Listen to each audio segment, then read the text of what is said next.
1050 millimetre நமக்கு ஆண்டு ஒன்றுக்கு மழை பெய்யுது. 4000 டிஎம்சி நமக்கு கிடைக்குது. கர்நாடகால வெறும் 722 மில்லிமீட்டர் தான் மழை பெய்யுது. நமக்கு 950 மில்லிமீட்டர் மழை பெய்யுது. காரணம் வெறும் 1500 டிஎம்சி தண்ணீரை நம்ம பயன்படுத்திட்டு மீதி 2500 கடல்ல கலக்க விட்டுறோம். எல்லா ஏரி குளங்களையும் தூர்வாரி பராமரிச்சு பாதுகாக்கிறோம். புதிதா நீர் கிதக்கணுங்க வெட்டுறோம். தமிழ்நாட்டில் 950 மில்லிமீட்டர் மழை வருஷத்துக்கு பெய்யுது. இது போதுமான மழை தான். நமக்கு நல்ல மழை பெய்யுது. ஆனால் அந்த மழை தண்ணி எல்லாம் கடல்ல வீணா கலந்துடுது. இந்த மழை தண்ணியை 2 விதமா சேமிக்கலாம். ஒன்று பார்த்தீங்கன்னா தடுப்பணைகள் கட்டலாம். பாலாறுல தடுப்பணைகள் கட்டலாம், காவிரி ஆறுல தடுப்பணைகள் கட்டலாம். அந்த காவிரிக்கு நான் சொன்னேன் 420 கிலோமீட்டர் ஓடுதுன்னு. அரசியலில் அரியணை ஏறுவதற்கு முன்பே இந்த நீட்டுக்கு எதிரான போரில் முதல் விதையாக விழுந்த அனிதாவின் வீட்டில் தரையில் அமர்ந்த மனிதர் என்னுடைய மாண்புமிகு முதல்வர். அனிதா இதுக்கு போனாங்க சார், அது கரெக்ட். இப்ப ஜூன் 21 மறுதேர்வுக்கு முன்னாடி சேலத்துல சேர்ந்த கோபிகா, தருமபுரி ரோஷினி, கிருஷ்ணகிரி வெற்றி ஆனந்தன் 3 தமிழ் ஊர்கள் வந்து நீட்னால இறந்தாங்க. இதுக்கு யார் சார் போனது? சோலி முடிச்சு.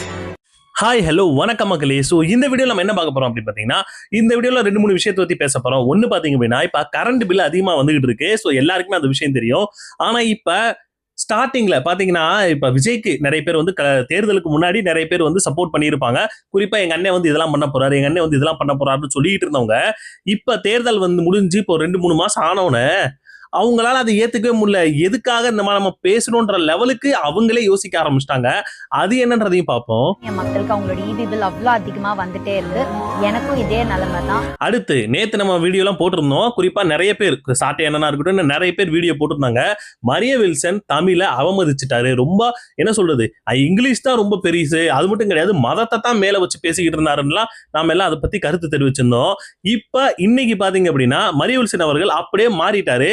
எப்படி ஒரு நாள்ல மாறுறாருன்னு தெரியல. அது என்னன்றதை பார்ப்போம். இப்ப இந்துஸ்தான் காலேஜ்னு சொல்லக்கூடிய அந்த ஒரு காலேஜ்ல போதை பொருளை பயன்படுத்துறாங்கன்னு சொல்லி யாரெல்லாம் பயன்படுத்துறாங்கன்னு சொல்லி அவங்களே அங்க இருக்கிற அங்க நிர்வாகமே கேட்டதுக்கு சொன்ன ஒரு பையனை 20 பேர் சேர்ந்து கொண்டு இருக்காங்க. அதை மறைக்கிற மாதிரியான விஷயத்த ராஜ்மோகன் அவர்கள் சட்டமன்றத்தில் உட்கார்ந்து பேசிட்டு இருக்காரு. அது என்னன்றதையும் பார்ப்போம். கோயம்புத்தூர் மாவட்டம் இந்துஸ்தான் கல்லூரியில் 3ஆம் ஆண்டு படிக்கக்கூடிய மாணவர்களிடையே ஏற்பட்ட மோதல் காரணமாக ஏற்பட்ட ஒரு சட்ட ஒழுங்கு பிரச்சனை குறித்து கடைசியா பார்க்க போனோம் அப்படின்னா, யாரை வேணா நீங்க தவிர்த்திடலாம், ஆனா சீமானன் கூட நீங்க தவிர்க்கலாம். ஆனா அவர் சொன்ன கொள்கையும் அவர் சொன்ன அரசியலையும் யாராலையும் தவிர்த்து போகவே முடியாது. குறிப்பா சீமானன்னே மேடையில தரையில் அது இங்க சொன்ன விஷயம் சட்டமன்றத்துல அவருடைய குரலா சௌமியா அன்புமணி எதிரொலிச்சுக்கிட்டு இருக்காங்க. அது என்ன ஏதுன்றத இந்த வீடியோல டீடைலா பார்க்க போறோம். சோ வீடியோ பார்க்கணும் நம்ம சேனல் ஃபர்ஸ்ட் டைம் பாக்குறீங்க அப்படின்னா ஒரு லைக் ஒரு சப்ஸ்கிரைப் பண்ணிக்கங்க. அப்பதான் நிறைய பேருக்கு நம்ம வீடியோ சஜஷன் ஆகும். வாங்க வீடியோக்குள்ள. சோ ஃபர்ஸ்ட் நம்ம பார்க்க போறது என்ன அப்படின்னா, எல்லாருக்குமே தெரியும் மின்சாரோட பில்லு பாத்தீங்கன்னா பயங்கரமா ஏறி கிடக்கு. நிறைய பேர் அதை எடுத்து என்ன சொல்றது அவங்களுடைய குமுறலை வந்து சொல்லியிருக்காங்க. ஏன் சொல்றேன் அப்படின்னா, இது ஒருத்தர் 2 பேர் கிடையாதுங்க. நீங்க கண்டினியூவா பாத்தீங்க அப்படின்னா இன்ஸ்டாலயோ நிறைய இடத்துல நிறைய பேர் அதை பத்தி பேசிக்கிட்டு இருக்காங்க. ஆனாலும் இந்த தற்கூரிகள் முட்டு கொடுத்துக்கிட்டு இப்போ வரைக்கும் முட்டு கொடுத்துக்கிட்டு தான் இருக்காங்க. இப்ப ரீசெண்டா பாத்தீங்க அப்படின்னா ஒரு ஆக்டர், அவங்க பேரு கூட வைஷாலின்னு நினைக்கிறேன். சோ அவங்க இப்போ ரீசெண்டா ஒரு வீடியோ போட்டிருக்காங்க. எதை குறிச்சு வீடியோ போட்டிருக்காங்கன்னா, அவங்க ஏற்கனவே விஜய் அவர்கள் வந்து முதல் கையெழுத்து போட்டார்ல 200 யூனிட் ஃப்ரீ அப்படின்றது, அதை சந்தோஷமா அவங்க ஏற்கனவே ஒரு வீடியோ போட்டிருந்தாங்க. தளபதி எங்க அண்ணனோட முதல் கையெழுத்து என்னது? 200 யூனிட் ஈபி ஃப்ரீ. இப்ப நீங்க எல்லாரும் என்ன பேசுவீங்க? இனிமே உங்க வீட்டுல ஈபி பிரச்சனையே இருக்காது. முதல் கையெழுத்து 200 யூனிட் ஃப்ரீ. இது வெறும் ஸ்டார்டிங் தான். இனிமே பாருங்க எல்லாம் அதிரடியா இருக்க போகுது. தமிழ்நாடு அப்படி மாற போகுது, பார்த்துட்டே இருங்க. அதுக்கு பதில் வீடியோவா இப்போ ஒரு வீடியோ போட்டிருக்காங்க. சோ அவங்க அப்ப போட்ட வீடியோவுக்கு தற்கூரிகள் டிவிக்கு பயங்கர மாசு, விஜய் அவர்கள் அப்படி இப்படின்லாம் நல்லா ஃபயர் விட்டுக்கிட்டு தெரிஞ்சாங்க. குறிப்பா வைஷாலிக்கு. இப்ப இவங்க என்ன சொல்றாங்க அப்படின்னா, அதாவது நான் இந்த மாதிரி ஒரு வீடியோ போட்டிருந்தேன், நான் தான் போட்டேன், ஆனா இப்ப வந்து அதுக்கு நான் வருத்தப்படுறேன். எதுக்காக அப்படின்னா, இப்ப இவ்வளோ கரண்ட் பில் பாத்தீங்கன்னா 200 யூனிட் ஃப்ரீன்னு சொன்னதுக்கு அப்புறமும் இவ்வளோ கரண்ட் பில் அதிகமா ஏறிட்டே இருக்கு. குறிப்பா பாமர மக்களா இருக்கட்டும், ஏழை எளிய மக்கள் எப்படி அதை சகிச்சுப்பாங்க, எப்படி அதை வந்து என்ன சொல்லி எவ்வளவு கரண்ட் பில். ஏன்னா நம்ம நிறைய வீடியோஸ் பாக்குறோம், அந்த கரண்ட் பில்லை கட்டுறதுக்காக அவங்க நின்றுகிட்டு இருக்காங்க. எல்லாரும் அதை தான் கேட்டுக்கிட்டு இருக்காங்க. அங்க இருக்கிற நிர்வாகிகிட்ட கேட்டுக்கிட்டு இருக்காங்க, ஏங்க எனக்கு வந்து 1000 ரூபாய் பில்லு வந்துச்சு, இப்ப 7000 8000 பில்லு வந்திருக்கு, எனக்கு முதல்ல 2000 3000 வந்துகிட்டு இருந்துச்சு, இப்ப 10,000 15,000 வந்துகிட்டு இருக்கு, இது என்னங்க சொல்லி அவங்க கேட்டுக்கிட்டு இருந்தா அவங்க கிட்ட எந்த பதிலும் கிடையாது. அங்க வேலை பார்க்கறவங்கள்ட்ட எந்த பதிலும் கிடையாது. அப்போ யாருக்கிட்டையும் எந்த பதிலும் கிடையாதுன்றப்போ எல்லாரும் அதை கேள்வி கேட்க தான் செய்வாங்க. மந்த்ஸா நம்ம சாமானிய மக்களுக்கு அவங்களோட இபி பில் அவ்வளோ அதிகமா வந்துட்டே இருந்து எனக்கும் இதே நிலைமை தான். அண்ட் டிவிக்கே கரண்ட் பில் விஷயத்துல சொன்ன மாதிரி இப்போ வரைக்கும் ப்ராக்டிக்கலா அந்த மாதிரி எதுவுமே நடக்கவே இல்லை. இப்படியே போச்சுன்னா மக்களோட வாழ்வாதாரம் ரொம்பவே கஷ்டமா போயிடும். அண்ட் நீங்க அந்த 200 யூனிட்ஸ் ஃப்ரீன்னு சொன்னதை எடுத்துட்டு இதுக்கு முன்னாடி கரண்ட் பில் எப்படி வந்ததோ அதே மாதிரி நார்மலா கொடுத்தாலே மக்கள் எல்லாருக்குமே ரொம்பவே ஹெல்ப்ஃபுல்லா இருக்கும். ஏன்னா இப்ப நார்மலா யோசிச்சு பாருங்க, நமக்கே அது வந்து ரொம்ப கஷ்டமா இருக்கும்போது ரொம்ப இன்னும் கொஞ்சம் கீழே நிலையில் இருக்கக்கூடியவங்க, அதாவது ஒரு நார்மலா ஒரு வீட்டுல ஒரு ஃபேனு ஒரு லைட் டிவி கூட நிறைய பேர் வீட்டுல இல்லைன்னு கூட வைங்க, அவங்க வீட்டுல இருக்கிறவங்களுக்கு அவங்களுக்காக 200 யூனிட் ஃப்ரீ நீங்க சொன்னீங்கன்னா ஓகேன்னு சொல்லலாம். அவங்களும் 1000 2000 கட்டணும்னா அது எங்கிட்டு இருந்து போறதுன்னா இப்ப இவங்க எடுத்து பேசியிருக்காங்க. அப்போ அவங்க சொல்ல வர்றது என்ன அப்படின்னா, நீங்க 200 யூனிட் ஃப்ரீன்னு சொல்றீங்களா, அது கூட வேணாம். இதுக்கு முன்னாடி எப்படி இருந்துச்சோ 100 யூனிட் ஃப்ரீ, டிஎம்கே டைம் பீரியட்ல 100 யூனிட் ஃப்ரீ கொடுத்துருந்தாங்க. ஸோ அந்த 100 யூனிட்டை அப்படியே அந்த டைம் பீரியட்ல எப்படி இந்த கால்குலேஷன்லாம் வந்துச்சோ அதே மாதிரி வைங்க. அது கூட ஓரளவுக்கு சரியா இருந்த மாதிரி தான் இருந்துச்சு. ஆனா இது ரொம்ப அதிகம், ஒரு 2 மடங்கு 3 மடங்குக்கு மேல போயிருச்சு அப்படின்னு சொல்லி அவங்க ஒரு வீடியோ போட்டா, இவங்க ஒரு வீடியோ போட்டிருக்காங்க. இந்த வீடியோ போட்டதுக்கு கீழே வந்து கமெண்ட்ஸ்ல கதறி இருக்காங்க தாவேக்காரங்க. நீ வந்து டிஎம்கே கிட்ட பொட்டி வாங்கிட்ட, நீ அப்படி நீ இப்படின்னு. ஏண்டா ஃபர்ஸ்ட் விஜய் அவர்கள் வந்து சைன் போட்டாரு, அதாவது 200 யூனிட்டுக்கு ஃப்ரீன்னு சொல்லி சைன் போட்டாருன்னு சொல்லி அந்த அம்மா வீடியோ போடும்போது பயங்கரமா ஃபயர் விட்டுக்கிட்டு இருந்தீங்களா? இப்ப என்னடானா அந்த அம்மாவே தான் இப்ப பேசுது. உடனே நீ டிஎம் கிட்ட பொட்டு வாங்கிட்ட, அப்போ இவ்வளவு வந்து கரண்ட் பில் அதிகமா வந்துருச்சு அப்படின்னா எவ்வளவு யூனிட்டுக்கு எவ்வளவு கரண்ட் வந்துச்சுன்னு சொல்லி தெளிவா போடு. தெளிவா என்ன நாங்க எதுக்கு தெளிவா சொல்லணும்? எல்லாருமே மக்கள் அவ்வளவு வீடியோ வந்துகிட்டு இருக்கு. எல்லாரும் பாத்தீங்க அப்படின்னா இப்ப அந்த விஷயத்துக்காக ரொம்ப கொதிச்சுக்கிட்டு இருக்காங்க. அதை கூட இவங்க எனக்கு ஒரு விஷயம் இப்போ வரைக்கும் புரியவே இல்லை. ஏன்டா இந்த அளவுக்கு முட்டு கொடுக்குறீங்க? உங்களுக்கு விஜய் அவர்களை பிடிக்குது இல்லைன்னு நாங்க சொல்லவே இல்லை, 1% கூட நாங்க சொல்லவே இல்லை. உங்களுக்கு உங்களுடைய விஜய் சூப்பர் தான் இல்லைன்னு நாங்க சொல்லவே இல்லை. ஆனா அவர் ஆட்சியில நடக்கக்கூடிய 1-2 தப்புகளேவாச்சும் நீங்க ஏதாச்சும் பேசுங்கடா. எதையுமே பேச மாட்டேன், எல்லாத்துக்கும் முட்டு கொடுப்பேன். சரி 1 லட்ச ரூபா உங்க வீட்டுக்கு பில்லு வரும், கட்டுவியா? நான் எங்க அண்ணனுக்காக நான் கட்டுவேன்னு சொன்னா கட்டு, நாங்க ஏன்டா கட்டணும்? மத்தவங்க ஏன் கட்டணும்? இப்ப அங்க இந்த கேள்வி அதுதான் வருது. நீங்க உங்க அண்ணனுக்காக தியாகம் பண்றேன்னா உங்க அண்ணன் வந்து உங்களுக்காக ஒரு விஷயத்துக்கு தியாகம் பண்ணுவாரா? சரிப்பா, இப்ப வந்து இவ்வளவு கரண்ட் பில் வந்து இருக்கு, அதை வந்து இந்த மாசம் வந்து நாங்க ஃபுல்லா இது பண்ணிடுறோம், நீங்க யாருமே பணம் கட்ட வேணாம், நீங்க அடுத்த மாசத்துல வரக்கூடிய அந்த கரண்ட் பில்லை மட்டும் நீங்க கட்டுங்க, அது கரெக்டா வரும்னு சொல்லுவாரா? சொல்ல மாட்டாரு. எல்லா மக்களும் போய் கட்டிக்கிட்டு இருக்காங்க. ஏன்னா இந்த மாசம் கட்டல அப்படின்னா அடுத்த மாசம் வந்து பியூஸ் கேட்ட புரியிட்டு போயிடுவான். அப்ப அந்த ஒரு பயத்தினால போய் கட்டிக்கிட்டு இருக்காங்க. இதுல பாத்தீங்க அப்படின்னா அரசாங்கத்துக்கு பயங்கரமான வருவாய் வந்திருக்குன்னு தான் எனக்கு தோணுது. ஏன் சொல்றேன் அப்படின்னா, சாராயம் குடிச்சா கூட இந்த அளவுக்கு அவன் செலவு பண்ணுவாங்க தெரியாது, கரண்ட் பில்லுக்கு செலவு பண்ணிக்கிட்டு இருக்கான். இப்ப அதுதான் பெரிய விஷயமா போயிட்டு இருக்கு. இதுக்கு நீங்க என்ன சொல்ல போறீங்கன்னு தெரியலைங்க மக்களே. அடுத்து இந்த ஒரு விஷயம் பாத்தீங்க அப்படின்னா கொஞ்சம் அதிகமாவே வைரல் ஆயிட்டு வருது. என்ன ஒரு விஷயம் அப்படின்னா, சட்டமன்றத்துல ஒரு சட்டமன்ற உறுப்பினர், ஒரு பெண் சட்டமன்ற உறுப்பினர் வந்து தன்னுடைய மனமார்ந்த நன்றின்னு சொல்றதுக்கு மன்மத நன்றின்னு சொல்லியிருக்காங்க. மாமன்றத்தில் எனக்கு வாய்ப்பளித்த மாண்புமிகு பேரவைத் தலைவர் அவர்களுக்கும் எனது மன்மத நன்றியை தெரிவித்துக் கொள்கின்றேன். அது கொஞ்சம் அதிகமான பேசு பொருள் ஆயிட்டு இருக்கு. நம்ம அதுல வந்து மேபி அவங்க வாய் கொளறி கூட அந்த மாதிரி சொல்லியிருக்கலாம். சரி, அவங்களுடைய உச்சரிப்பு வந்து கொஞ்சம் வேற மாதிரி சேஞ்ச் ஆயிருக்கலாம். ஸோ அதனால மன்மத நன்றின்னு சொல்லியிருக்கலாம். பட் இது வந்து அரசு குறிப்பேடுல போய் ஏறுனுச்சுன்னா அது எப்படின்ற மாதிரி நிறைய பேர் கேள்வி கேட்க தோணும்.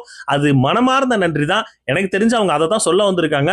மேபி அதை கொஞ்சம் மாத்தி அது வாய் கொளறுபடியில அது வந்திருக்கும்னு நினைக்கிறேன். பட் இதை எடுத்து நம்ம பேச வேணாம்னு நினைக்கிறேன். ஏன்னா இது நிறைய பேர் எடுத்து பேசிட்டு என்னங்க மனமார்ந்த நன்றிக்கு மன்மத நன்றியான்லாம் கேட்டுக்கிட்டு இருக்கீங்க அப்படின்ற மாதிரிலாம் நிறைய பேர் பேசிக்கிட்டு இருக்காங்க.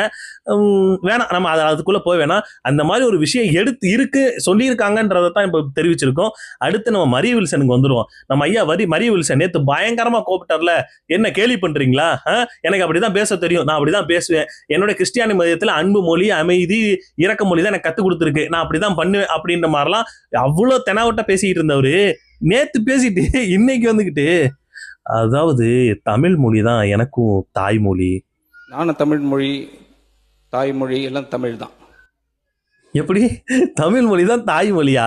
நேத்து தானே சொல்லிக்கிட்டு இருந்தேன், என் கிறிஸ்டியானிட்டி வந்து ஒரு மொழியை சொல்லி கொடுத்துருக்கு, அந்த மொழியில இதெல்லாம் இருக்குன்னு சொன்னீங்க, தமிழ்நாட்டுல பாதி பேருக்கு அந்த மொழி தெரியாதுன்னு சொல்லிட்டு உன் தாய்மொழி தமிழ்ன்னு சொல்றது என்னையா பேசிக்கிட்டு இருக்கீங்க அப்படின்னு மாதிரிதான் கேள்வி வருது. அடுத்து ஒரு விஷயம் சொன்னாரு பாருங்க, அதுல தான் எனக்கு தூக்கி வாரி போயிட்டுருச்சு. என்ன அப்படின்னா, நான் வளர்ந்தது திருவாரூர், பிறந்தது பாண்டிச்சேரி, அப்புறம் சென்னைக்கு ஏதோ வந்து என்னமோ சொன்னாரு, அப்புறம் தத்தெடுத்தது ஆர்கே நகர்னு சொன்னாரு. சரிப்பா, அதனால என்னுடைய லாங்குவேஜ்ல கொஞ்சம் அங்கங்க குளறுபடி இருக்குன்ற மாதிரி சொன்னாரு. நான் வளர்ந்தது திருவாரூர், பிறந்தது பாண்டிச்சேரி, படிச்சது சென்னை, இப்போ என்னை தத்து எடுத்தது ஆர்கே நகர். இந்த 4 இடத்துலையும் நான் சுற்றி சுற்றி வந்திருக்கிறேன். ஒரு இடத்துல இல்லை, எல்லா இடத்துலையும் போய் போய் வந்ததுனால இங்கே இல்லை. லாங்குவேஜ்ல குளறுபடி இருக்குன்னு சொல்லும் போதே நமக்கு ஒரு கன்ஃபியூஷன் வருது. ஏன்னா நமக்கு ஒரு டவுட் ஏன் வருது அப்படின்னா, பாண்டிச்சேரியில என்ன மொழி பேசுவாங்க, திருவாரூர்ல என்ன மொழி பேசுவாங்க, சென்னையில என்ன மொழி பேசுவாங்க, அட ஆர்கே நகர்ல என்ன மொழிங்க பேசுவாங்க, நீங்களே சொல்லுங்க என்ன மொழி பேசுவாங்க. இப்ப பாண்டிச்சேரியில வந்து பிரெஞ்சு பேசுறாங்க, சென்னையில வந்து ஆங்கிலம் பேசுறாங்க, திருவாரூர்ல போஜ்புரி பேசுறாங்க, ஆர்கே நகர்ல வந்து தமிழ் பேசுறாங்களா? என்னையா பேசிட்டு இருக்கீங்க? சுத்தி சுத்தி பார்த்தா எல்லா இடத்துலயும் தமிழ் தானே. தமிழ் எனக்கு இப்ப வரைக்கும் அதான் புரியவே இல்லை. ஸ்லாங்னு சொன்னா ஒன்னும் பிரச்சனை இல்லை, இவர் எல்லாமே கலந்து கலந்து இருக்கிறதுனால அந்த மொழி வந்து தமிழ் மொழி வந்து எனக்கு கொஞ்சம் இதா இருக்கு அப்படின்ற மாதிரி சொல்லும்போது, ஐயா எல்லாத்துலயும் சுத்தி சுத்தி தமிழ் தானே பேசுவாங்க, வேற என்ன மொழி பேசுவாங்க? இத ஒரு பெரிய விஷயமே எடுத்து வந்து பேசிக்கிட்டு இருக்காருங்க. அப்புறம் ஒரு விஷயம் சொன்னாரு, அதாவது எந்த இடத்துலயுமே நேத்து நான் பேசினதுக்கு அதாவது மன்னிச்சிருங்க, நான் வந்து தப்பா பேசியிருக்கேன், அதுக்கு நான் வருத்தம் தெரிவிக்கிறேன், எதுவுமே சொல்லவே இல்லை, இது எங்களுக்கு ஃபர்ஸ்ட் டைம், நான் கொஞ்சம் திருத்திக்கிறேன், இனிமே இந்த மாதிரி நடக்காம பாத்துக்கிறேன்றத இப்ப சொல்லிட்டு இருக்காரு. ஏயா இத நேத்து சொல்ல வேண்டியதியா? எனக்கு என்ன விஷயம் நல்லா தெரிஞ்சிருக்கு அப்படின்னா, இந்த மாதிரி பேசிட்டு நேத்து பேசிட்டு இறங்கி போனார்ல, நல்லா பயங்கரமா, இப்ப நாம எப்படி வீடியோ போட்டிருக்கோமோ அதே மாதிரி சாட்டை வீடியோ போட்டாரு. அது மட்டும் கிடையாது, இந்த வீடியோ எல்லாம் நாம பாக்குறது, அதாவது நாம் தமிழர் பாக்குறத விட தாவேக்காரங்க உன்னிப்பா கவனிச்சுக்கிட்டு இருக்காங்க, உன்னிப்பா பாத்துக்கிட்டு இருக்காங்க. ஏன் சொல்றேன் அப்படின்னா, இப்ப நம்ம பேசக்கூடிய ஒவ்வொரு விஷயத்துக்கும் டக்கு டக்குன்னு அங்கிட்ட இருந்து ரியாக்ஷன் ஆயிட்டே இருக்குங்க. நல்லா யோசிச்சு பாருங்க. இப்ப அந்த ஒரு ஜோசியருக்கு ஒருத்தர் பதவி கொடுக்கணும்னு சொன்னா நம்ம எல்லாரும் பேசணும், நாம மட்டும் இல்ல, சட்டமன்றத்துல நிறைய பேர் பேசினாங்க, அது டக்குன்னு கேன்சல் ஆச்சு. அதே மாதிரி ஒவ்வொரு விஷயமும் பாத்தீங்க அப்படின்னா கேன்சல் ஆயிட்டே நம்ம பேசுறதெல்லாம் இது பண்ணிட்டே இருக்காங்க. இப்போ நேத்து பேசின மரிய வில்சன் இன்னைக்கு நான் வந்து திருத்திக்கிறேன்னு சொல்றதுக்கான முக்கியமான காரணம் நம்ம பேசின பேச்சு தான். அது எல்லாம் அவங்க கேட்டு நல்லா வச்சு செஞ்சிருப்பாங்க போல இருக்கு. இந்த மாதிரி சட்டமன்றத்துக்குள்ள நீ பேசிக்கிட்டு இருக்காத, ஏன்னா நீ பேசுறது கொஞ்ச நேரத்துக்கு முன்னாடி தான் தமிழ் மொழி என் தாய்மொழி, உயிர் மூச்சு, தமிழ் தாய் வாழ்த்து, தாயை வந்து எப்படி நம்ம பாத்துக்கிறோம் அதே மாதிரி தமிழ் மொழியை பாத்துக்கணும்னு சொல்லி எல்லாம் பேசிட்டு நான் உட்கார்றேன். நீ என்னடானா நீ பாரு இப்படி பேசி இருக்கன்னு சொல்லி விஜய் அவர்களே பேசி இருக்கிறதுக்கான வாய்ப்பு இருக்குதுன்னு தான் தோணுது. அதனாலதான் இந்த அளவுக்கு மனுஷன் மாறிட்டாருன்னு தோணுது. சரி, எப்படியோ இப்பயாச்சும் கேட்டீங்களே அப்படின்ற மாதிரிதான் ஒரு விஷயம் தோணுதுங்க. அடுத்து இந்துஸ்தான் காலேஜ்ல பாத்தீங்க அப்படின்னா, ஒரு காலேஜ் ஸ்டூடெண்ட்டை 20 பேர், அவங்களும் காலேஜ் ஸ்டூடெண்ட் வைங்க, 20 பேர் அடிச்சே கொண்டிருக்காங்கன்ற மாதிரி ஒரு நியூஸ் இப்ப பயங்கரமா பூதாகரமாயிட்டு இருக்கு. இது அங்க பெற்றோர்கள், அந்த பையனோட பெற்றோர்கள் என்ன சொல்றாங்க அப்படின்னா, அதாவது இந்த மாதிரி போதைப் பொருள் வந்து அங்க நிறைய பேர் யூஸ் பண்ணிட்டு இருக்காங்கன்னு சொல்லி என் பையனை கூப்பிட்டு யாரெல்லாம் பண்றாங்க அப்படின்ற மாதிரி கேட்டதுக்கு அவர் நிறைய பேரோட பேர்கள் சொல்லியிருக்காங்க.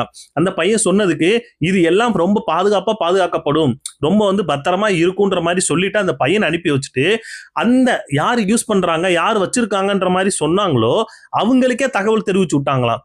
அப்போ இந்த பையன் அங்க இருந்து மறுபடியும் காலேஜுக்கு போகும்போது அந்த பையனை, 2 பசங்க கிளம்பி இருக்காங்க, அந்த ஸ்டூடெண்ட், அந்த பையனோட ஒரு பையன் இன்னொரு பையன் வந்திருக்கான்.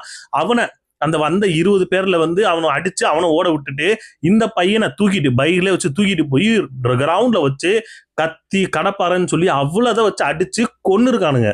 20 பேர் சார், 20 பேர் வந்து பைக்ல வந்து அந்த பையனை அடிச்ச உடனே அவன் ஓடிட்டான் சார்.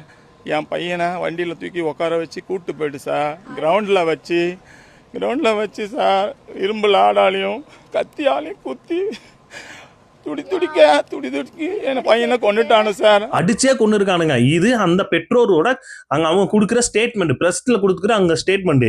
இத ராஜ்மோகன் அவர்கள் எப்படி தெரியுமா சட்டமன்றத்தில் பேசிக்கிட்டு இருக்காரு? இந்த விஷயம் வந்து கோஷ்டி மோதல்ங்க.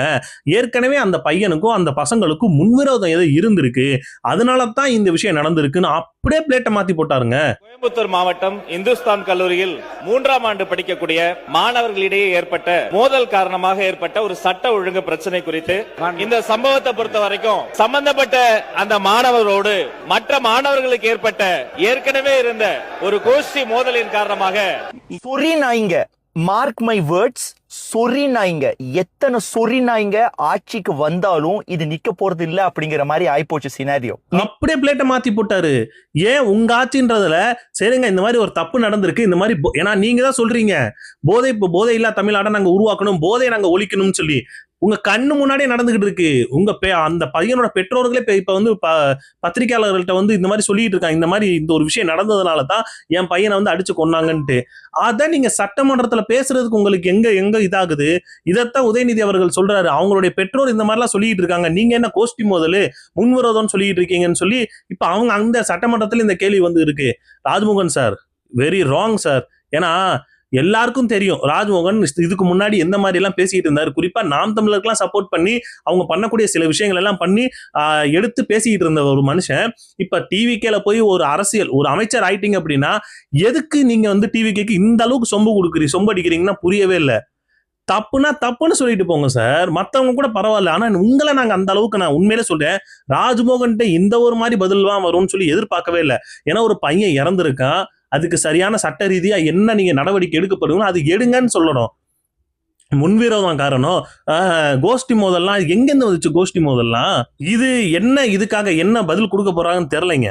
என்ன உண்மையோ அதை பேசுறதுக்கு எதுக்கு நீங்க இந்த அளவுக்கு தயங்குறாங்கன்னு தான் தெரியல. ஏன் உங்க ஆட்சி மேல வந்து தப்பான ஒரு இது வச்சிருவாங்களா? என் போதையெல்லாம் ஒழிப்போம்னு சொல்லிட்டு இந்த வந்த ஒரு 3 மாசத்துல இத்தனை பேர் சாகுறாங்கன்ற மாதிரி அதை எடுத்து சொல்லிடுவாங்களான்னு தெரியல.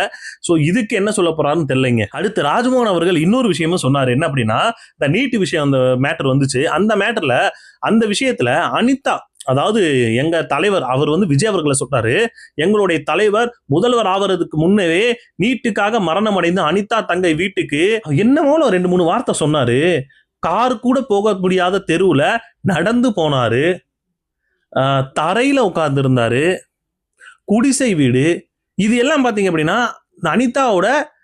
அனிதா இருக்கக்கூடிய அந்த இடத்தை ரொம்ப சிறுமைப்படுத்தி பேசுறது. இவங்க ஏதோ உச்சாணி கொம்பல இருக்கிற மாதிரியும். அரசியலில் அரியணை ஏறுவதற்கு முன்பே இந்த நீட்டுக்கு எதிரான போரில் முதல் விதையாக விழுந்த அனிதாவின் வீட்டில் தரையில் அமர்ந்த மனிதர் என்னுடைய மாண்புமிகு முதல்வர். ஒரு விஷயம் புரியவே இல்லை. கார்ல இருந்து நடந்து போனார்னா எனக்கு விஜய் அவர்கள் நான் என்ன கேட்கிறேன், அவர் காரோட வீட்டுக்குள்ள வந்து பெட்ரூம்ல கொண்டு போய் விட்டுருவாரா காரை? வெளியே காரை விட்டு நடந்துதானே போகணும். அது நடந்து போனா அவங்க வீட்டுக்கு போனாரு, அவங்கதான், அவ்வளவுதான். அந்த ஸ்டேட்மெண்ட் அவ்வளவுதான். அனிதா வீட்டுக்கு போய் அவங்களுக்கு ஆறுதல் சொன்னாருன்னு சொல்றதை விட அது எப்படி சொல்றாருன்னு நல்லா கவனிச்சு பாருங்களே. அந்த குடிசை வீட்டுல கார் கூட போக முடியாத அந்த தெருவுல நடந்து போய் தரையில் அமர்ந்து எதுக்கு இந்த அளவுக்கு எக்ஸ்பிளனேஷன் எதுக்குன்னு நான் கேட்கிறேன். அவங்க வீட்டுல ஒரு சேரு கூட இல்லைன்னு கூட வைங்க, கீழே தலையில உட்கார்றது நார்மலான விஷயம், தெருவுல நடந்து போறது நார்மலான விஷயம். எனக்கு என்னமோ விஜய் அவர்கள் வந்து நார்மலான விஷயம் கூட இல்லாம கூட நீங்க இது பண்ணலாம். ஆனா இதை எதை நீங்க வெளிப்படுத்துறதுக்கு சொல்றீங்கன்னு தான் எங்களுடைய கேள்வி. அனிதா அந்த அளவுக்கு ஒரு கஷ்டமான சூழ்நிலையில் இருந்தாங்கன்றதை தெரிவிக்கிறதுக்காக சொல்றீங்களா, இல்ல இவ்வளவு பெரிய ஆளு இந்த வீட்டுக்கெல்லாம் போய் உட்கார்ந்து இருந்தாருன்ற மாதிரி சொல்றீங்களா? புரியல. அப்போதான் எதிர்கட்சியில இருந்து ஒரு கேள்வி கேட்கறாங்க, என்ன சார் அனிதா வீட்டுக்கு போனார்னு சொல்றீங்க, ஆட்சியே இப்ப உங்க கையில இருக்கு. சேலத்துல கோபிகா, தர்மபுரியில ரோஷினி, கிருஷ்ணகிரியில வெற்றி ஆனந்தன் அப்படின்னு சொல்லி 3 பேரு இதே மாதிரி நீட்டுக்காக அவங்களுடைய உயிரை மாச்சுக்கிட்டாங்க. அவங்க அந்த நீட்டு அந்த பிரச்சனைக்காக அவங்க இறந்துட்டாங்க. அவங்க வீட்டுக்கெல்லாம் ஏன் போய் உங்க முதலமைச்சர் போய் உட்காரலைன்னு சொல்லி எதிர்கட்சியில இருந்து கேள்வி கேட்டுக்கிட்டு இருக்காங்க. இதுக்கு போனாங்க சார், அது கரெக்ட். இப்ப ஜூன் 21 மறுதேர்வுக்கு முன்னாடி சேலத்துல சேர்ந்த கோபிகா, தருமபுரி ரோஷினி, கிருஷ்ணகிரி வெற்றி ஆனந்தன் 3 தமிழ் ஊர்கள் வந்து நீட்னால இறந்தாங்க. இதுக்கு யார் சார் போனது? சோலி முடிச்சு. இதுக்கு என்ன சார் பதில் சொல்ல போறீங்க? இதுக்கு வச்சிருப்பாரு, இதுக்கு ஏதாவது கரெக்டா ஏதாவது ஒரு பதில் சொல்லுவாரு அப்படின்னு தான் தோணுது. ஏன்னா இவர் சொன்ன விதமே ரொம்ப தப்பா தான் இருக்கு. ராஜ்மோகன் அவர்கள் எப்படி ஏற்கனவே ஒரு விஷயத்தை சொன்னேன்னு எப்படி முட்டு கொடுத்தாரோ அதே மாதிரிதான் இப்பயும் நீட்டுக்கு முட்டு. ஏன் சார் நீட்டுன்னு நீங்க பேசிட்டு இருந்தீங்க, அப்போ நீட்டுக்கு அவ்வளோ ஆதரவு கொடுக்கக்கூடிய விஜய் அவர்கள் எதுக்காக போகல? நீட்டுக்காக போராடிக்கிட்டு இருந்தாங்களே, சென்னையில ஏன் டெல்லிக்கு போகல? சென்னைக்காவது போயிருக்க வேண்டியதானே? நீங்க போனதுக்கே உங்களை அசிங்கப்படுத்திட்டாங்க. ஏன்னா அவ்வளோ நீட்டுக்கு எவ்வளவு பிரச்சனை நடந்துகிட்டு இருக்கும்போது விஜய் அவர்கள் வாயை திறந்து பேசலைன்றதுதான் அவங்களுடைய கேள்வியே.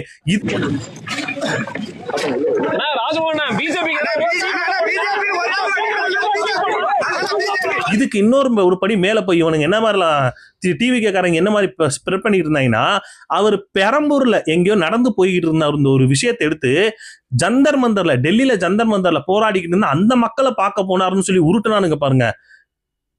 செம்ம வேற லெவலு. அதாவது தெரியாதவன் பார்த்தான்னு வச்சுக்கோங்களேன், உண்மையே நம்பிடுவானுங்க. ஏன்னா டெல்லியில வந்திருந்தாருன்னா நமக்கு தெரிஞ்சிருக்குமேயா, ஏன்னா தமிழ்நாட்டுல இருக்கிறவங்க தெரியாதவங்க டெல்லியில இருக்கிறவங்க தெரிய போகுது. விஜய் அவர்கள் இந்த மாதிரி போனார்னா முதல்ல நியூஸ் தமிழ்நாட்டுக்காரன் எடுத்து போட்டிருப்பான் ஃபர்ஸ்ட். யாருமே போடலையே. டெல்லியில இருக்கிறானா அந்த இன்ஸ்டால இதெல்லாம் பாத்தீங்க அப்படின்னா ஜந்தர் மந்தர்ல வந்து விஜய் வந்து போய் அந்த மக்களுக்கு ஆதரவு கொடுத்தார். இதெல்லாம் எப்பயா நடந்துச்சு? விஜய்க்கே தெரியாது, முதல்ல சிஎம்கே தெரிஞ்சிருக்காது இந்த ஒரு விஷயம். அதுக்குத்தான் அந்த நீட்டுக்கு போனதுக்கு ராஜ்மோகனுக்கு வந்து எதிர்ப்பு தெரிவிச்சுக்கிட்டு இருந்தாங்க. ஸோ அடுத்து பாத்தீங்கன்னா நம்ம ஆதவர்ஜுனா அவர்கள், உண்மையிலே சொல்றேன், சட்டமன்றத்துல ஒரு மனுஷன் அப்படின்னா, ஒரு பாவப்பட்ட ஒரு மனுஷன் அப்படின்னா எனக்கு தெரிஞ்சு அது ஆதவர்ஜுனா தான். எல்லா விஷயம் தப்பு தப்பா பேசுறது, எல்லாம் தனக்கு தெரிஞ்சு நான் தான்ப்பா அறிவாளி, அறிவு ஜீவின்ற மாதிரி எதையாவது ஒண்ணு பேசி விட்டுறது. இவர் பேசின 1-2 செகண்ட்லயே மூக்கோட வாங்கி உட்கார்ந்துக்கிறாரு. ஏன் சொல்றேன் அப்படின்னா, இவர் என்ன சொல்றாரு, சென்ட்ரல் கவர்மெண்ட்டுக்கு நம்ம வந்து இங்க இருந்து ₹1 நம்ம அனுப்பணும்னா அங்க இருந்து ₹40 ரிட்டர்ன் வருதுன்ற மாதிரி அவர் சொன்னது தப்பான ஒரு கருத்து, தப்பான அந்த ஒரு ஸ்டேட்மெண்ட். ஏன் அப்படின்னா, ₹40 கொடுக்குறாங்க அப்படின்னா, சார் நம்ம கிட்ட இருக்க கஜானா இருக்கிற எல்லா அமௌண்ட்டையும் கொடுத்துட்டு 40% நீங்க அதிகமா வாங்கியிருப்பீங்களேன்னு சொல்லி கேள்வி கேட்டிருக்கணும். ஆனா அந்த இடத்துல எதிர்கட்சிக்காரங்க டக்குன்னு நீங்க இல்ல அப்படி இல்ல, அது இல்ல, ₹1 கொடுத்தா ₹40 கொடுக்குறாங்கன்னு அவர் என்ன சொல்ல வந்தாருன்னா, ஆதவர்ஜுனா ₹1 கொடுத்தா 40 பைசா வருதுன்னு சொல்றதை விட்டுவிட்டு 40 ரூபான்னு சொல்லி விட்டாரு. இதுக்கு எதிர்கட்சியில அவங்க என்ன தெரியுமா சொன்னாங்க, அவங்க 40 பைசான்னு கூட சொல்லல. யோ வர்றத 29 பைசா, நீ சொல்ல வேண்டியது 40 பைசா, ஆனா என்ன சொல்லிட்டு இருக்க, ₹40 வருதுன்னு சொல்லிட்டு இருக்கன்னு சொல்லி எதிர்கட்சியில இருந்து அவங்க ஆஃப் பண்ணி விட்டாங்க. உடனே அவரு ஆமா ஆமா ஆமா 29 பைசா 29 பைசான்னு சொல்லி டக்குன்னு மாறிட்டாரு. நல்ல வேலை நம்மளுடைய அண்ணன் தங்கம் தென்னரசனுக்கு தெரியும், ஏன் எங்களுடைய நிதியமைச்சர் அந்த தெரியும், நம்ம ₹1 கொடுத்தா நமக்கு ₹40 திருப்பி கொடுக்கறாங்க. ஏன்? நமக்கான அதிகாரம் கிடையாது. ஓகே, 29 பைசா 29 பைசா. சபாநாயகர் எதுவும் சொல்ல, சபாநாயகர் சொல்லி இருக்கணும். எனக்கு அவரு இப்ப உண்மையிலே சொல்ல, சபாநாயகர் ஏதாச்சும் சொன்னார்னா எனக்கு இப்ப சிரிப்பு தான் வருது. ஏன்னா ஆதவர்ஜனை எந்திரிக்கும் போது நான் சபாநாயகரை தான் கூர்ந்து பாத்துக்கிட்டு இருக்கேன். ஏன்னா நார்மலா யோசிச்சு பாருங்க, வரிசையா எல்லா இடத்துலயும் அடி வாங்கிட்டு இருக்காரு ஆதவ், குறிப்பா சபாநாயகர். என்னத்த சொல்லி என்னத்த பண்றது. அடுத்து இப்ப சீமானன் பாத்தீங்க அப்படின்னா மறுபடியும் ஒரு படத்துல வந்து நடிக்க போறாரு. இப்ப ஏற்கனவே ஒரு இடத்துல படத்துல எல்லைக்கேன்ற ஒரு படத்துல நடிச்சாரு. அதுக்கு நிறைய பேர் என்னென்னமோ பேசிக்கிட்டு இருந்தாங்க. ஆனா எனக்கு தெரிஞ்சு சீமானன் தரையில என்னென்ன விஷயம்லாம் பேசிக்கிட்டு இருந்தாரோ அதை அவர் படத்துல வந்து சொன்னாரு. அந்த படத்துல அவங்க எப்படி கொண்டு போனாங்கன்றது வேற. ஆனா சீமானன் என்ன சொல்ல நினைச்சாரோ அதை படத்துல சொன்னாரு. ஏன்னா நான் நிறைய இடத்துல நிறைய விஷயத்த நான் பார்த்தேன். நிறைய அந்த படத்தை போய் நான் தியேட்டர்லயே போய் பார்த்தேன். அந்த இதுல வந்து சீமானன் என்ன, ஏன்னா நம்ம கண்டினியூவா பாக்குறவங்க தான், நமக்கு அது வந்து கரெக்டா கனெக்ட் ஆச்சு. இன்னொரு விஷயம், இப்ப ரீசெண்டா சீமான் அவர்கள் வந்து சிவகார்த்திகேயன் நடிக்கிறாருல, செய்யோன் படத்துல வந்து நடிக்கிறாரு அப்படின்ற மாதிரி ஒரு விஷயம் வருது. நிறைய பேர் சீமானன்னே அதுல வரக்கூடிய ஒரு முருகன் கேரக்டர்ல, அதாவது கடவுள் முருகன் கேரக்டர்ல வந்து நடிக்கிறாருன்ற மாதிரி சொல்லிட்டு இருக்காங்க. பட் அது எந்த அளவுக்கு உண்மைன்னு தெரியல. பட் நடிக்கிறாரா இல்லையான்றது ஃபர்ஸ்ட். ஆனா இதை எடுத்துட்டு வச்சுக்கிட்டு தாவேக்காரங்க என்ன தெரியுமா சொல்லிட்டு இருக்காங்க, இதை எடுத்து வச்சு தாவேக்காரங்க என்ன தெரியுமா பேசிக்கிட்டு இருக்காங்க, ஆமா கூத்தாடிக்கு வந்து நாட்டை கொடுத்துட்டீங்க, கூத்தாடி கிட்ட நாட்டை கொடுத்துட்டீங்கன்னு சொல்லிட்டு இவர் மட்டும் படம் நடிக்க போலாமான்ட்டு. எனக்கு ஒரு விஷயம் புரியவே இல்லை. அப்போ உங்க அண்ணனை கூத்தாடி நீங்க ஒத்துக்கிறீங்களா முதல்ல சொல்லுங்க. அப்போ விஜய் அவர்களுக்கு நீங்க நாட்டை கொடுத்தீங்க, அவர் நடிச்சுக்கிட்டு இருந்தாரு, அரசியலே தெரியாதவர்கிட்ட நாட்டை கொடுத்தீங்க. அப்ப அரசியலே எல்லாம் தலைவரா இருந்த ஒரு மனுஷனை, எல்லா விஷயத்துக்கும் 16 வருஷமா போராடிக்கிற மனுஷனை அம்மோன்னு கை விட்டீங்க. அப்ப அவர் நடிக்கிறதுல என்ன ஒரு உங்களுக்கு பிரச்சனை? அவர் நடிச்சு அவர் கார் வாங்கட்டும், இது வாங்கட்டும். ஏன்னா இவங்க தான் சொல்லுவாங்க எந்த பக்கத்துக்கும் சோர்ஸ் ஆஃப் இன்கம் இல்ல, ஆனா இவர்கிட்ட கார் வருது, நிலம் வருதுன்னு எல்லாம் பேசுவானுங்க. அப்ப அதுக்காகவாச்சும் எங்க அண்ணன் நடிக்கணும்ல. அப்புறம் அவர் நடிக்கிற, ஏன்னா அவர் ஏற்கனவே நடிச்சுக்கிட்டு இருந்தவர் தான், டைரக்ட் பண்ணிட்டு இருந்தவர் தான், எல்லா இதெல்லாம் பண்ணிக்கிட்டு இருந்தவர் தான். ஆக இந்த பக்கம் பாத்தீங்கன்னா அரசியல் தான் முழு நேரமா இருந்துச்சு, நடிப்பு ஒரு விஷயமா தான் இருந்துச்சு. இப்ப மறுபடியும் நடிக்கிறாருன்னு இவங்க கதறானுங்க. அப்ப நீங்களும் சீமானோட தலைவர்னு ஒத்துக்கிறீங்களா? ஒரு தலைவர் எப்படி நீங்க நடிக்க வரலான்னு? என்னத்த சொல்லி இவங்கள இங்கிட்டு போனாலும் கதறாங்க, அங்கிட்டு போனாலும் கதறாங்க, கதறதை மட்டும் நிப்பாட்ட மாட்டேங்கிறாங்க. சோ அடுத்து பாத்தீங்கன்னா சீமானன்ன தரையில பேசுனது இப்ப சட்டமன்றத்துல வந்து ஒழிச்சுக்கிட்டு இருக்கு. குறிப்பா சீமானனோட வாய்ஸா சௌமியா அன்புமணி அவர்கள் பேசியிருக்காங்க. என்ன அப்படின்னா, சீமானன் தான் நிறைய இடத்துல வந்து தடுப்பணை கட்டணும் அப்படின்ற மாதிரி நிறைய விஷயம் பேசியிருப்பாங்க. அதாவது அவ்வளோ அவங்க கர்நாடகால அந்த அளவுக்கு வந்து காவிரி ஆறு ஓடி வரல. ஆனா தமிழ்நாட்டுல அவ்வளோ இடம் இருக்கு, அவ்வளோ நிலம் இருக்கு. ஆறுல காவிரி ஆறு, பாலாறு, இந்த இடத்துல அவ்வளோ நிலம் இருக்கு. இவ்வளோ கிலோமீட்டருக்கு காவிரி ஆறு ஓடி வருது. ஸோ அந்த இதுல எத்தனை தடுப்பணை கட்டணும் அப்படின்னா எவ்வளோ வருஷத்துக்கு நம்ம யூஸ் பண்ணிக்கலாம் அப்படின்னு சொல்லி சீமானன் எப்பவோ சொல்லிட்டாரு. எப்பவோ சொன்ன விஷயம். இவங்களை திமுக செயல்படுத்தினாங்கன்னு தெரியல. ஆனா தாவேகா வந்ததுக்கு அப்புறம் சௌமியா அன்புமணி இன்னொரு விஷயத்த அங்க எடுத்து பேசியிருக்காங்க. 950 மில்லி வந்து நம்ம தமிழ்நாட்டுல வந்து மழை பெய்யுது, அது அனாவசியமா கடல்ல போய் கலந்துருது, அதை தேக்கி வச்சாலே நமக்கு ஃபுல் அண்ட் ஃபுல்லா வருஷம் முழுக்க நம்ம அதை யூஸ் பண்ணிக்கலாம்னு சொல்லி அவங்க சட்டமன்றத்தில் எடுத்து பேசிக்கிட்டு இருக்காங்க. ஒரே விஷயங்க, தாவேகா காரங்க ஒரே ஒன்று தெரிஞ்சுக்க வேண்டிய என்ன விஷயம்னா, யாரு பேசுறதுன்னு கேட்காதீங்க. அன்புமணி, அதாவது சௌமியா அன்புமணி என்னென்னலாம் சொல்றாங்களோ அதையே கூட நீங்க செயல்படுத்தினா பயங்கரமா இருக்கும். ஏன்னா அவங்க ஒவ்வொரு விஷயத்தையும் புள்ளி விவரத்தோட எடுத்து பேசிட்டு இருக்காங்க. குறிப்பா இங்க தரையில சீமானன் என்ன பேசினாரோ அதைத்தான் சௌமியா அன்புமணி அங்க எடுத்து பேசியிருக்காங்க. 1050 மில்லிமீட்டர் நமக்கு ஆண்டு ஒன்றுக்கு மழை பெய்யுது. 4000 டிஎம்சி நமக்கு கிடைக்குது. கர்நாடகால வெறும் 722 மில்லிமீட்டர் தான் மழை பெய்யுது. நமக்கு 950 மில்லிமீட்டர் மழை பெய்யுது. காரணம், வெறும் 1500 டிஎம்சி தண்ணீரை நம்ம பயன்படுத்திட்டு மீதி 2500 கடல்ல கலக்க விட்டுறோம். எல்லா ஏரி குளங்களையும் தூர்வாரி பராமரிச்சு பாதுகாக்கிறோம். புதிதா நீர் கிதக்கணுங்க வெட்டுறோம். தமிழ்நாட்டுல 950 மில்லிமீட்டர் மழை வருஷத்துக்கு பெய்யுது. இது போதுமான மழை தான். நமக்கு நல்ல மழை பெய்யுது. ஆனா அந்த மழை தண்ணி எல்லாம் கடல்ல வீணா கலந்துடுது. இந்த மழை தண்ணியை 2 விதமா சேமிக்கலாம். ஒண்ணு பாத்தீங்கன்னா, இந்த தடுப்பணைகள் கட்டலாம். பாலாறுல தடுப்பணைகள் கட்டலாம், காவிரி ஆறுல தடுப்பணைகள் கட்டலாம். அந்த காவிரிக்கு நான் சொன்னேன் 420 கிலோமீட்டர் ஓடுதுன்னு. 10 கிலோமீட்டருக்கு ஒரு தடுப்பணைகள் கட்டினால் கண்டிப்பாக இந்த தண்ணீரை கடல்ல போகாம நம்மளால சேமிக்க முடியும். உண்மையிலே சொல்லணுங்க, இத்தனை பேர் இருக்கிற இடத்துல அவங்க ஒரு நட்சத்திரமா அங்க ஜொலிச்சுக்கிட்டு இருக்காங்க. கடைசியா ஒரு விஷயம் என்ன சொல்லணும் அப்படின்னா, இந்த இவனுங்களை தற்குறின்னு நம்ம ஏன் சொல்றோன்றத கொஞ்சம் தெரிஞ்சுக்குங்க. ஏன்னா இப்ப ரீசெண்டா ஒரு இது பாத்தீங்க, ஒரு பொண்ணு நாம் தமிழருக்கு சப்போர்ட் பண்ணக்கூடிய ஒரு பெண் வந்து அவங்களுக்கு கமெண்ட்ல ஒருத்தவன் இந்த மாதிரி ஒரு பேசியிருக்கான். உங்க வீட்டுல தண்ணி வருதா அப்படின்னு சொல்லி ஒரு மாதிரி தவறான வார்த்தைகள்லாம் சொல்லிட்டு அந்த பொண்ணுக்கு அந்த கமெண்ட் பண்ணியிருக்கான். அந்த கமெண்ட் பண்ண போட்டோ, ப்ரொஃபைல் போட்டோ பார்த்தீங்கன்னா சிஎம் விஜய் அவர்களுடைய போட்டோ வச்சிருக்கான். இதுக்கு அவங்க கேள்வி கேட்டிருக்காங்க, ஏன்டா இந்த விஷயத்தை ஏன்னா கோவம் வரும். எந்த பொண்ணுக்காக தான் கோவம் வரும். இந்த மாதிரி வார்த்தையை வந்து ஒரு பொண்ணை கேட்டீங்க அப்படின்னா அவங்க கேட்பாங்க, ஏன் அவன் ப்ரொஃபைல ஒரு முகரக்கட்ட போட்டோ வச்சிருக்கே, அவங்கள்ட்ட கேளுங்கன்ற மாதிரி ஒரு விஷயம் சொல்லி அவங்க வந்து கேட்டிருக்காங்க. யாரா இருந்தாலும் கோவம் வரும். இதை ஒருத்தவன் எடுத்து பேசியிருக்காங்க. அந்த சேக்கின் செஜுவா அவன் எடுத்து பேசியிருக்கான். தற்குறி மாதிரி பேசிக்கிட்டு இருக்காங்க. அதாவது இவரை வந்து விஜய் அவர்களை மோரக்கட்டைன்னு சொன்னோன்னே அவன் எதை தெரியுமா எடுத்து பேசிக்கிட்டு இருந்தா, உங்க தகப்பன் தலைவன் நீ ஒருத்தன் போட்டோ வச்சிருக்கல, அவரு வந்து ஜீன்ஸ் போடக்கூடாது, அதாவது ஜீன்ஸ் வந்து இவ்வளவு தண்ணி குடிக்குது, ஜட்டி தண்ணி குடிக்குதுலாம் பேசிட்டு அவரே அதை யூஸ் பண்ணிட்டு இருக்காருன்னு. தண்ணி நல்லா வருதாடி ஐட்டம் வீட்ல டீப்பில் ஒரு முகரக்கட்டையை வச்சிருக்கியே, அந்த முகரக்கட்டை என்னைக்கு ஆட்சிக்கு வந்ததோ அன்னில இருந்து தண்ணியும் வரல, கரண்ட். சரி தாங்களும் ஒரு போஸ்ட் போட்டிருக்கீங்களா, ஒருத்தரை வந்து தகப்பன்னு சொல்லி ஒரு முகரக்கட்டையை போஸ்ட் போட்டிருக்கீங்களா. அந்த முகரக்கட்டை என்ன சொல்லுச்சுன்னா, ஜீன்ஸ் பேண்ட் இருக்குல்ல அது வந்து 1000 லிட்டரை வந்து குடிக்குது, அதை திருப்பூர்ல இருந்து இறக்குமதி பண்றாங்க. ஜட்டி 1000 லிட்டரை குடிக்குது, அதை வந்து திருப்பூர்ல இருந்து இறக்குமதி பண்றாங்க, ஏற்றுமதி பண்றாங்க. எதுக்கு அமெரிக்காக்காரன் பண்றான் தெரியுமா அப்படின்னு சொல்லி ஒரு ஜீன்ஸ் பேண்ட்டுக்கும் ஜட்டிக்கும் எதுக்கு எதடா எடுத்துக்கிட்டு வர்ற, எதை எடுத்துட்டு வர்ற? அந்த பொண்ணை இந்த மாதிரி அசிங்கமா பேசியிருக்கான். அவனுடைய ப்ரொஃபைல இந்த மாதிரி விஜய் அவர்களுடைய போட்டோ இருக்கு. அதுக்கு அவங்க எடுத்து பேசினா, உங்க அண்ணன் தான் ஜீன்ஸுக்கு வந்து இவ்வளவு தண்ணி குடிக்குதுன்னு சொன்னாரு, இதுக்கு இவ்வளவு தண்ணி குடிக்குதுன்னு சொன்னாரு, கார்பரேட்டுக்கு எதிராக பேசினாரு, ஆனா அவர் அதே போட்டிருக்காரு. எதுக்கு எதிரா சம்பந்தம் எல்லாம் பேசிக்கிட்டு இருக்க? பைத்தியமாடா நீ, சம்பந்தம் எல்லாம் பேசுறாங்களேன்ற மாதிரி எதையாவது பேசணும் இவனுங்களுக்கு.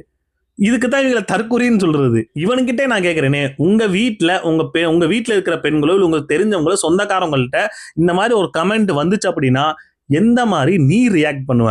அவங்கள்ட்ட போய் உங்க வீட்டுல இவங்க வந்து இப்படி சொன்னாங்களே, அவங்க அப்படி சொன்னாங்களே, அதுக்கு என்ன? அவன் திட்டினதுக்கு அந்த பொண்ணு ரியாக்ட் பண்ணிருக்குடா, அதை விட்டுட்டு ஜீன்ஸ் பேண்ட் தண்ணி யூஸ் பண்ணு, என்னத்த கருமமோ, படிங்கடானா படிக்க மாட்டேங்கிறாங்களே. சோ அவ்வளவுதாங்க. நீங்க என்ன நினைக்கிறீங்க? உங்களுடைய கருத்துக்களை பதிவு பண்ணுங்க. அடுத்த வீடியோல பார்ப்போம்.